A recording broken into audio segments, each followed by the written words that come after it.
छात्रवृत्ति को अब हम रोकेंगे नहीं। अब आज के लिए बड़े बड़े जगहों में कोचिंग क्लासेस भी दिल्ली में IAS की कोचिंग क्लासेस शुरू करने हैं, मगर ये 2500 रुपया हमें यकीन है हमारे बच्चों के लिए, उसकी माँ, उसका फीस के लिए, उसका दवा दारू के लिए, उसको आगे बढ़ाने के लिए कितना बड़ा योगदान करेगा। आज गणतंत्र दिवस के 76वें वर्षगांठ के अवसर पर गुमला जिला के अद्वितीय हर्षोल्लास और राष्ट्रभक्ति का वातावरण देखने को मिला।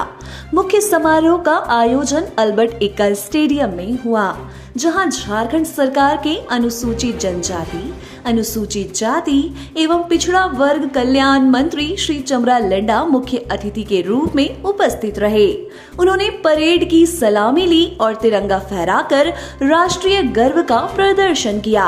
मुख्य अतिथि ने अपने उद्बोधन में स्वतंत्रता सेनानियों को श्रद्धांजलि अर्पित करते हुए संविधान और लोकतंत्र की नींव रखने में उनके योगदान को रेखांकित किया। उन्होंने गुमला जिला के वीर सपूतों जैसे लांस नायक, परमवीर चक्र विजेता अल्बर्ट एक्का और स्वतंत्रता सेनानी जतरा टाना भगत, तेलंगा खड़िया, बख्तर साय आदि के योगदान की सराहना की। सारे भारत के लोग बहुत खुश होंगे हैं और इस अवसर पे गुमला के आप सारे पदाधिकारीगण, विशेषकर डीसी साहब, एसपी साहब और जितने भी विभाग के पदाधिकारीगण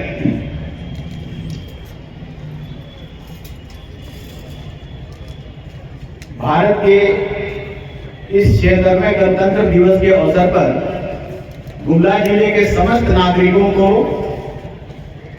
हार्दिक बधाई। हम कभी कभी सुने हैं भारत देश का आजादी के लिए लड़ाई में हमारे जितने भी झारखंड प्रदेश के बिरसा मुंडा, बुद्धू भगत या तेलंगा खड़िया, सिद्धू कानू, ये सभी लोगों ने आजादी में महत्वपूर्ण योगदान निभाया, झारखंड प्रदेश में विशेष तौर पर। और इसलिए हम लोग अहोभाग्य हैं, हमारा पार्टिसिपेशन कम नहीं है झारखंड प्रदेश का इस देश को आजाद दिलाने के लिए। 2500 रुपये आप महीने हम लोग दे रहे हैं ना, माननीय मुख्यमंत्री कल्पना सोरेन जी की भी आइडिया, माननीय मुख्यमंत्री जी की भी आइडिया, ये बड़ा ड्रास्टिक चेंजेस लाएगा आने वाला काल में। ये देखना पलायन को रोकेगा, ये देखना एजुकेशन को बढ़ाएगा। ये हम याद करते हैं, मेरी माँ के पास पैसा हुआ नहीं करता था, हम लोग इंजीनियरिंग की पढ़ाई करते थे, मेरी माँ खूट में बांध कर रखती थी पैसा को। हम कई बार हर जगह बोलते हैं और बोलने में हमको तनिक भी हेजिटेशन नहीं है कि मेरे पिताजी बहुत दारू पीते थे, एक पैसा नहीं जमा करते थे। मेरी माँ वो पैसा को बांध के रखती थी या फीस देती थी और इंजीनियरिंग स्कूल ऑफ माइंस और BIT मेसरा में पढ़ाने के लिए वो पैसा को डालती थी।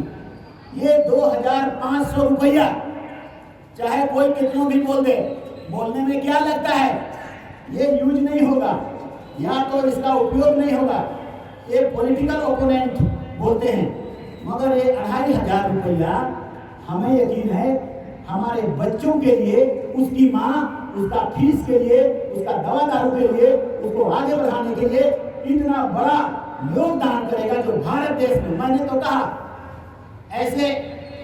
ऐसे चीजें बहुत सारे कम कंट्री में सामाजिक सुरक्षा का कानून, वो स्कैंडिनेवियन कंट्रीज, नॉर्वे वगैरह है, उन कंट्रीज में ज्यादा है।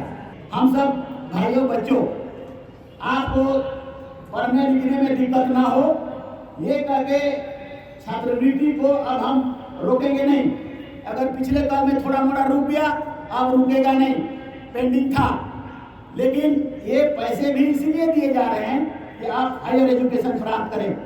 अब आपके लिए बड़े बड़े जगहों में कोचिंग क्लासेस भी दिल्ली में IAS की कोचिंग क्लासेस शुरू करने हैं, रांची में नीट का और इंजीनियरिंग का कोचिंग क्लासेस शुरू करने हैं, और आने वाला कल में शायद मरंग गोम के जयपाल सिंह की योजना के तहत पायलट की ट्रेनिंग, जो शुरुआत में हवाई जहाज चलाते थे, अभी बहुत सारे बच्चे हमारे ST SC OBC ये सभी हवाई जहाज चला रहे हैं। कोई अमेरिका चला रहा है, कोई इंग्लैंड चला रहा है, 50 बच्चे करीब हवाई जहाज चला रहे हैं। इसी के कारण आपको सहयोग देने के कारण 60 से 70 लाख उस समय दिया गया था। अभी उनकी तनख्वाह 3 लाख से 6 लाख से लेकर 8 से 8 लाख तक है। इसीलिए उन चीजों को हम लोग पुनः प्रमोट करेंगे। प्रमोट करने के लिए हम आप लोगों को पैसा दे रहे हैं। अपने राज्य से जुड़ी हर ताजा खबरों के लिए आप हमें सब्सक्राइब करें, साथ ही बेल आइकन बटन दबाना ना भूलें।